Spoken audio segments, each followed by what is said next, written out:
Have you ever experienced workplace injustice stories where doing the right thing for your family cost you your job? If something like that has ever happened to you, share your experience in the comments so others know they're not alone. My name is Laura Bennett, and this story began on a night I will never forget. It was close to midnight when my phone rang. I almost ignored it, thinking it could wait until morning. But when I saw it was my father's neighbor calling, a strange feeling hit me, and I answered immediately. Her voice was rushed and shaken. She told me my father had collapsed in his living room. She had found him on the floor and called an ambulance right away. They had already taken him to the hospital. I didn't stop to think. I grabbed my keys and left, barely remembering to lock the door behind me. The entire drive there felt endless, my hands tight on the steering wheel as 100 worst-case thoughts ran through my mind. When I reached the hospital, I found him in the emergency department. He was conscious, but weak and confused.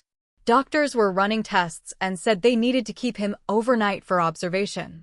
They didn't know yet what had caused the collapse. I stepped into the hallway and called my supervisor right then. I explained everything as calmly as I could, telling her my father had been taken to the hospital and I needed to stay with him the next day to make sure he was okay. She sounded understanding. "Family comes first," she said. Then she asked something that caught me off guard. "How long do you think you'll be away?" I told her I wasn't sure yet. The doctors were still running tests and everything felt uncertain. I explained that I would at least need the next day to stay at the hospital with him, talk to the doctors, and make sure he was stable before leaving him alone again. There was a short pause on the line. "Well," she said slowly, "just keep me updated. We'll figure things out." Her voice still sounded supportive, but there was something else underneath it. Something I couldn't quite place. I pushed the feeling aside. My focus was on my father, not work. The rest of the night passed in a blur. I stayed in a hard plastic chair beside his bed, listening to the steady rhythm of the machines and watching nurses come in and out. He woke up a few times, confused at first, then relieved when he realized I was there. By early morning, the doctors said they believed it might have been related to his heart. They wanted to run more tests and keep him for observation. He wasn't out of danger yet. I sent my supervisor a message around sunrise, letting her know I'd be staying another day just to be safe. I told her I'd keep her informed. There was no reply. I figured she was busy, and I tried not to overthink it. Then, a few hours later, as I sat in the hospital cafeteria holding a cup of coffee I barely touched, my phone buzzed. It was an email from HR. Marked urgent. At first, I assumed it was just a standard message. Maybe paperwork or something related to taking emergency leave. I opened it without much thought, expecting instructions or a form to fill out. Instead, I felt my chest tighten as I read the first line. "Effective immediately, your employment has been terminated." I read it again, slower this time, hoping I had misunderstood. But the words didn't change. They were clear, cold, and final. Terminated. The reason listed underneath made even less sense. Attendance concerns and reliability issues. I sat there staring at the screen, the noise of the cafeteria fading into the background. My hands started to shake slightly as I reread the message again and again. I had taken one day off. One day. And I had called. I had explained. I had kept them updated. I immediately tried logging into my work email to respond, but my password didn't work. I tried again. Still nothing. My access had already been cut off. It felt like it had all happened overnight. I stepped outside the cafeteria and called my supervisor right away. The phone rang a few times before going to voicemail. I tried again. Same result. No answer. I stood there in the hallway, staring at my phone, a heavy feeling building in my chest. Something about this didn't feel sudden. It felt planned. I stood there in the hospital hallway for a long moment, trying to steady my breathing. The email still glowed on my screen, those words refusing to make sense no matter how many times I read them. Terminated. Attendance concerns. Reliability issues. None of it matched reality. I called my supervisor again, more urgently this time. It rang longer, and just when I thought it would go to voicemail again, she finally picked up. "Hello," she said, her voice flat. "Hi, it's Laura," I said quickly. I just got an email from HR saying I've been terminated. There has to be a mistake. There was a short silence on the line. I heard about that, she said. Heard about it. The words hit me like a punch. What do you mean, you heard about it? I asked. I only took one day off. I told you what happened with my father. Another pause. Well, the decision came from HR, she replied carefully. There were already concerns about reliability. My grip tightened on the phone. Concerns. I said. I've barely missed work in years. No one ever spoke to me about any issues. She sighed softly. I'm sorry, Laura. It's out of my hands. Before I could ask anything else, she ended the call. I lowered the phone slowly, the uneasiness in my chest turning into something sharper. This didn't feel like a sudden decision. It felt like something that had already been set in motion. I went back into my father's room and tried to act normal, but my mind wouldn't settle. I didn't want to worry him, not while he was still hooked up to monitors and waiting for answers from the doctors. So I forced a smile, adjusted his blanket, and told him everything was fine. Inside, I felt like the ground had shifted under me. Once he fell asleep again, I stepped back into the hallway and called HR directly. After a few rings, a woman answered, her tone calm and professional. I introduced myself and explained that I had received a termination email and believed there had been some mistake. I reminded her I had only taken emergency time off to care for my father. There was a pause as she pulled up my file. Yes, I see the record here, she said. The termination was processed this morning based on documented attendance concerns. My chest tightened. What concerns? I asked. I've never been written up. I've never even been warned. She hesitated before answering. I can only tell you that multiple instances of unreliability were reported over the past few months. Reported. The words stuck with me. By who? I asked quietly. There was another pause. I'm not authorized to discuss internal sources, she said. And just like that, I realized someone had been building a story about me long before my father ever got sick. After the call ended, I just stood there in the hallway, staring at the floor. Multiple instances of unreliability. The phrase echoed in my mind, sounding so official and certain, like it had been documented and repeated until it became truth. But I couldn't remember a single time anyone had ever spoken to me about a problem. No warnings. No meetings. No write-ups. Nothing. I pulled out my phone and opened my calendar, scrolling back through the past few months. I was trying to see what they could possibly be referring to. I had taken a few late arrivals here and there, but always with notice. Once, I left early to take my father to a doctor's appointment. Another time, I swapped a shift with a coworker after clearing it first. Everything had been approved. Everything had been communicated. Yet somehow, it had been turned into unreliability. As I stood there thinking, my phone buzzed with a message from a coworker named Anita. Laura, I just heard. Are you okay? My heart skipped. News traveled fast. I don't even understand what's happening, I replied. They said I was fired for attendance. A few moments passed before she responded again. That doesn't make sense, she wrote. People were just talking about your name yesterday. I frowned at the screen. Talking about my name? Talking about what? I asked. Her reply came slowly this time. I'm not sure I should say this over text. I stepped outside the hospital to call her. The air was cool, and for the first time since the night before, I felt the weight of everything pressing down on me all at once. Anita answered on the second ring. Laura, she said softly. I didn't know if I should call. What did you mean in? I asked, my voice tighter than I meant it to be. You said people were talking about me yesterday. She hesitated for a moment. I was in the break room, she said. Your supervisor was talking with one of the managers. I wasn't trying to listen, but I heard your name come up. My chest tightened. What were they saying? Another pause. She was saying the team needed someone more consistent, Anita said carefully. That they couldn't keep dealing with last-minute changes. Last-minute changes. I felt my grip tighten on the phone. I've only taken one day off, I said.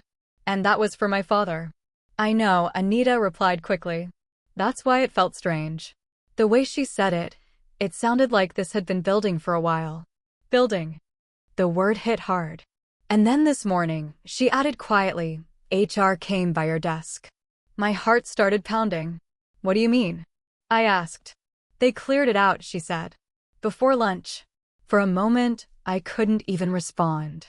I just stood there outside the hospital, staring across the parking lot as Anita's words sank in. They cleared out my desk. Before lunch. I had been gone less than a day. What do you mean they cleared it out? I finally asked, my voice barely steady. I walked past earlier, she said quietly. Your things were in a box. HR was there, and someone from management too. My chest tightened. That fast? I asked. She let out a small breath. Yeah, it felt planned. Planned. The word made my stomach drop. I pictured my desk. The framed photo of my father and me from years ago. My notebooks. The mug I used every morning. 5 years of routine, suddenly packed into a box like I'd never been there at all. Who's at my desk now? I asked before I could stop myself. There was a short pause. Someone new, Anita said carefully. I think they moved him over this morning. This morning. That meant they already had someone ready. I thanked her for telling me and ended the call, my hand trembling slightly as I lowered the phone. Everything about this felt too fast, too organized, too final. It didn't feel like a reaction. It felt like something that had already been decided. That evening, after my father finally fell asleep, I sat quietly in the chair beside his bed and began scrolling through old emails on my personal phone. I was trying to find anything that could explain what HR had said about multiple instances of unreliability. I went back months. There were messages from my supervisor thanking me for staying late. Emails praising my work during busy periods. Notes about projects I handled on my own when others were out. None of it matched the picture HR had described. Then I found something that made me pause. A message from a few weeks earlier. It was from my supervisor, asking me to document some of my daily tasks and routines for team backup purposes. At the time, I thought nothing of it. I had even spent extra time putting everything together neatly. Now, reading it again, it felt different. The date caught my attention. It was sent long before my father ever got sick. I kept scrolling and noticed something else. Shortly after I sent her the detailed notes, she had replied with a simple message. Perfect. This will help with the transition. Transition. I stared at that word, my chest tightening. Transition into what? I kept staring at that word on the screen, reading it over and over. Transition. At the time, I had assumed she meant coverage in case someone needed to step in while I was busy or away for a day. Now, sitting in that hospital room with everything that had just happened, it felt like it meant something else entirely. I scrolled further down the thread. There were a few more short replies from her after I sent the documents. She thanked me for being thorough and said it would make things easier moving forward. I remembered feeling proud at the time. I had always taken my work seriously, and it felt good to know she trusted me. But now, those messages didn't feel like praise. They felt like preparation. I opened my calendar again and started matching dates. That email asking for documentation had come nearly 3 weeks before my father collapsed. 3 weeks before I took that one day off. So why had she needed all that information back then? As I sat there thinking, my phone buzzed again. It was another message from Anita. I probably shouldn't be saying this, she wrote, but someone was shadowing parts of your work last week. My heart started pounding. Who? I typed back. A few seconds passed. Mark, she replied. Mark. The name stopped me cold. Mark had only joined the department a few months earlier. He was friendly, polite, and seemed eager to learn. I had helped him a few times when he had questions about the systems we used. I never thought much of it. That was just how the team worked. But now, thinking back, I remembered something that didn't sit right. He had started asking very specific questions about my daily responsibilities. Not just general things, but details about how I handled certain reports, who I contacted for approvals, and how I managed urgent requests. At the time, I thought he was just trying to learn more. Now it felt different. I quickly typed back to Anita. What do you mean he was shadowing my work? Her response came slowly. I saw him sitting with someone from management, she wrote. They were going through your files. This was days before you took time off. My chest tightened. Days before. So they were already preparing him? I asked. Another pause. I don't know, she replied. But it didn't feel like training. It felt like they were getting him ready. Ready. I lowered my phone slowly, a heavy feeling settling in my stomach. This hadn't started the day my father got sick. It had started long before that. That night, I barely slept. Every time I closed my eyes, I kept replaying the past few weeks in my head, trying to remember anything that might have felt unusual at the time. Small moments that I had brushed off now seemed heavier, more intentional. I remembered Mark stopping by my desk more often than usual. At first, it had been simple questions. Then it became longer conversations about processes, reports, and who handled what. I never thought twice about helping him. That was normal in our department. But now, it felt like I had been quietly training him without even realizing it. The next morning, while my father was still asleep, I stepped into the hallway and called Anita again. I needed to hear things clearly this time, not just in messages. Was Mark really at my desk? I asked as soon as she answered. There was a pause. Yeah, she said quietly. The day after you left for the hospital, they moved him there. My stomach dropped. So he just took over? I asked. Pretty much, she replied. Management told everyone he'd be handling your responsibilities going forward. Going forward. The words hit me harder than I expected. I wasn't even gone a full day, I said. I know, she said softly. That's why it felt strange. It was like they were already waiting. Waiting. For a moment just like this. After I hung up, I sat there in silence, trying to process what I was hearing. Mark was already at my desk. Already handling my responsibilities. Already introduced as the person taking over. It felt like the decision had been made long before HR ever sent that email. Later that afternoon, my phone buzzed with another message from a different coworker, someone I didn't talk to as often. I'm really sorry about what happened, the message read. A lot of us were surprised. I thanked her and asked what she meant. Her reply came quickly. People started hearing things last week. That management was planning changes. My chest tightened. What kind of changes? I asked. There was a short pause before she answered. They kept saying the team needed someone more reliable. Reliable. The same word HR had used. They said the role needed someone who could be there without interruptions, she continued. I didn't think it was about you at the time. Without interruptions. I looked down at my phone, my mind racing. I had taken one emergency day off. One. And yet it sounded like my father getting sick had been turned into proof of something they were already trying to build. The word reliable stayed in my head long after I put my phone down. I kept thinking about how many times I had stayed late, covered for others, and shown up even when I was exhausted. In 5 years, I had barely taken time off. And now, suddenly, I was being described as the opposite. That evening, I decided to go back through my old performance reviews. I still had copies saved in my personal email. I opened the most recent one first. Every comment was positive. Consistent. Dedicated. Dependable. Those exact words were used more than once. My supervisor had even written that I was one of the most stable members of the team. I stared at the screen, trying to make sense of it. How could I go from dependable to unreliable overnight? I opened an older review. It was the same story. Praise. Strong performance. Reliability mentioned again. There was nothing in any of them that hinted at concerns. No warnings. No suggestions I needed to improve attendance. Nothing that matched what HR had told me. I leaned back in the chair, a growing realization settling in. If there had really been a pattern, it would have shown up somewhere. Instead, it looked like something had changed very recently. And I couldn't stop wondering what had happened in those last few weeks that suddenly turned me into a risk. Later that night, Anita called again. Her voice sounded lower than usual, like she was speaking carefully. Laura, I found out something else today, she said. My heart immediately started to race. What is it?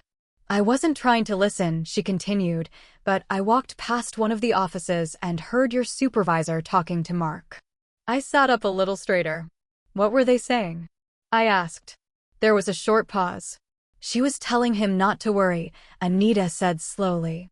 She said once the transition was complete, everything would settle down. Transition. That word again. And this was today? I asked. Yeah, she replied. And it didn't sound new. It sounded like something they'd been planning for a while.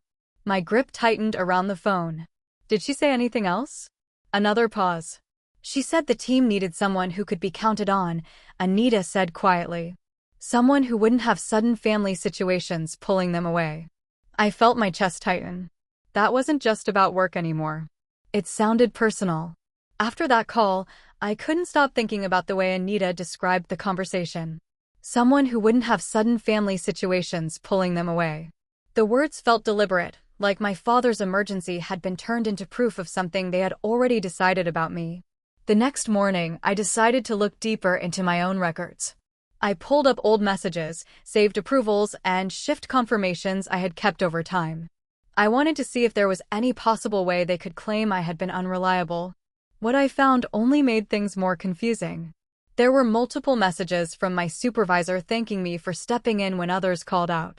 Emails where she asked me to stay late and help finish tasks. Even one where she said, "I can always count on you." I stared at that message for a long moment. I could always be counted on. So when had that changed? Then I noticed something else. A few weeks before my father got sick, I had asked for one afternoon off to take him to a medical appointment. It had been approved without hesitation. But now, thinking back, I remembered the look on my supervisor's face when I mentioned it. She had smiled, but it didn't quite reach her eyes. At the time, I ignored it. Now, it felt like that moment had meant more than I realized. Later that day, I received a message from someone I hadn't heard from in months. It was a former coworker who had left the company earlier in the year. I heard what happened, the message read. "I'm really sorry." I thanked him and said I was still trying to understand it. There was a long pause before his next reply came through. "Did they ever talk to you about attendance issues before this?" he asked. "No," I wrote back. "Never." Another pause. "That's strange," he replied. "Because they were saying similar things about me before I left." My chest tightened. "What do you mean?" I asked. "They started hinting that I wasn't always available," he said. "That the team needed people who could be there no matter what." I felt a chill run through me. "Did they ever warn you officially?" I asked. "No," he replied. "It was always behind the scenes. Conversations I wasn't part of." I lowered my phone slowly, my mind racing. This wasn't just about me. It sounded like a pattern. That conversation stayed with me long after I put my phone down. If they had been saying similar things about someone else before he left, then this wasn't just about my father's emergency. It felt bigger, more calculated. I spent the rest of the afternoon thinking back to the weeks before everything happened. I remembered how often Mark had been around my desk. How my supervisor had started asking me to write down processes and organize files more clearly. At the time, I thought she was just trying to improve efficiency. Now, it felt like preparation. I opened my messages again and searched for anything related to Mark. I found a thread from about a month earlier. He had asked if I could show him how I handled certain tasks. I had spent almost an entire afternoon walking him through things step by step. He had thanked me for being patient and said it would really help him grow. At the time, I felt proud. I thought I was helping a new teammate succeed. Now, it felt different. If he had been getting trained that early, then my replacement didn't start the day I left. It started weeks before my father ever collapsed. That evening, Anita called again, and this time her voice sounded more serious than before. "Laura, something happened today," she said quietly. My heart started racing. "What is it?" "Management held a meeting this morning," she explained. Not a regular one. It was closed door. Only supervisors and senior staff. I gripped the phone tighter. "About what?" "I didn't hear everything," she admitted. But I walked past right as it ended. "Your supervisor came out with Mark, and they were both smiling." Smiling. The word felt heavy. "What does that mean?" I asked. She hesitated before answering. "Someone said congratulations to him," she said. "And they shook his hand." I felt my stomach drop. "Congratulations for what?" I asked quietly. There was a long pause. I think they made it official," she said. "Like the role is his now." I closed my eyes for a moment, trying to steady my breathing. My desk, my job, my position. All of it handed over. And I had only been gone one day. I sat quietly for a long time after that call, trying to make sense of it all. It was hard to accept how quickly everything had changed. One day I was working, planning my week like always. The next, I was sitting in a hospital chair while someone else was being congratulated for taking my place. It felt unreal. The next morning, I finally gathered the courage to call HR again. I needed more than vague explanations. I needed to hear it clearly. When someone answered, I introduced myself and asked if there was any chance my termination could be reviewed. I explained that I had only taken one emergency day off to care for my father and that I had always been dependable. There was a short pause as the representative pulled up my file. The decision was based on internal reports over time, she said carefully. It wasn't made solely on yesterday's absence. Internal reports.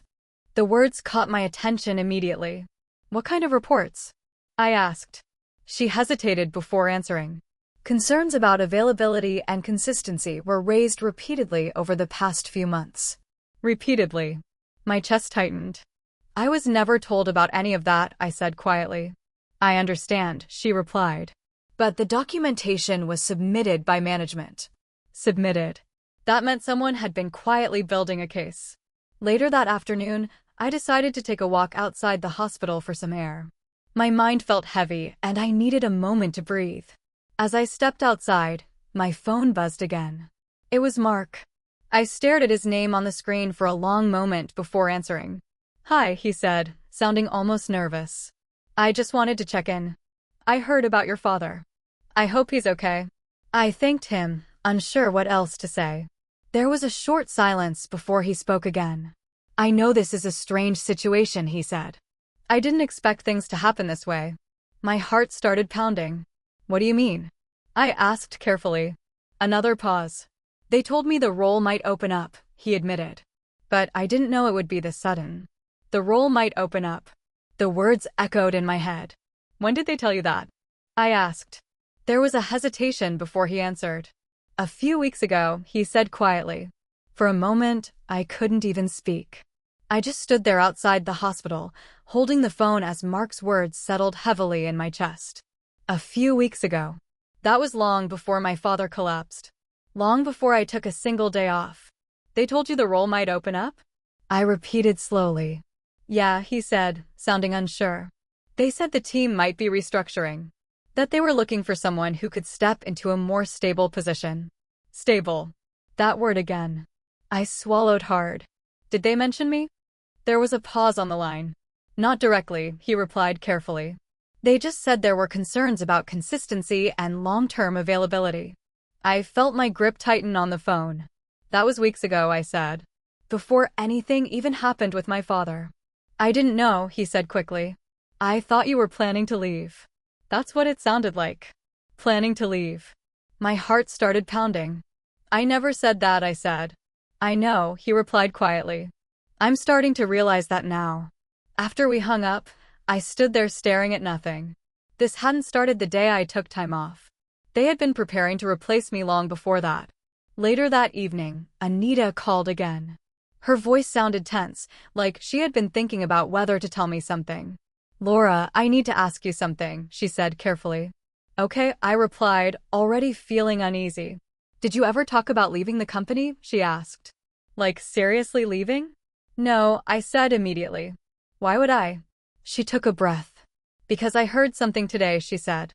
And I don't know how to explain it. My chest tightened. What did you hear? I was walking past your supervisor's office, she said. She was talking to HR. She said you'd been planning to step away for family reasons for a while. My heart dropped. That's not true, I said. I never said anything like that. I know, Anita replied softly. But she said it like it was a fact. Like it had already been discussed. I felt a cold wave move through me. If they were telling HR I had planned to leave, then the story was much bigger than just one emergency day off. Someone had rewritten my story for me. I couldn't stop thinking about what Anita had said. Planning to step away for family reasons. That wasn't just a misunderstanding. That was a statement. Something that made it sound like I had already made the decision to leave on my own. The next morning, I called HR again and asked directly if they had been told I was planning to resign. There was a long pause on the line.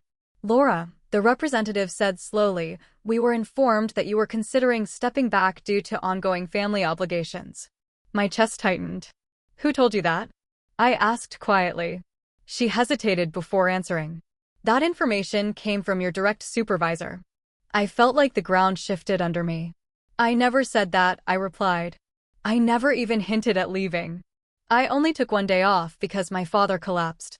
Another silence. "I understand," she said carefully. "But the decision to prepare a replacement was based on that understanding." Prepare a replacement. So that was it. Weeks before my father ever got sick, someone had already told HR I might be stepping away. Someone had already started shaping the story that I was unreliable, unavailable, and on my way out. And when I took that one emergency day off, it became the perfect moment to make it real. In the days that followed, everything started to feel clearer, even if it still hurt. The training requests, the documentation, the shadowing, the quiet conversations about reliability. None of it had started when my father collapsed. It had started long before. They had already decided I might not be stable enough for the role. My father's health, my need to help him, the few times I had mentioned taking him to appointments, it had all been quietly turned into a story about me stepping away. And once that story existed, all they needed was a moment to act. That moment came the night I chose to be a daughter first. One day off. One emergency. And the next morning, my job was gone. What hurt the most wasn't just losing the position. It was realizing that someone I trusted had been building a case against me behind the scenes, telling HR I was already halfway out the door. I didn't fail. I didn't walk away. I was pushed out, slowly and quietly, until it looked like my absence was the reason. But I know the truth now. I didn't lose my job because I cared for my father. I lost it because someone had already decided I was replaceable. If you enjoyed this story, please like, comment, and share this video with your friends. Subscribe and turn on the notification bell so you never miss a powerful story drop.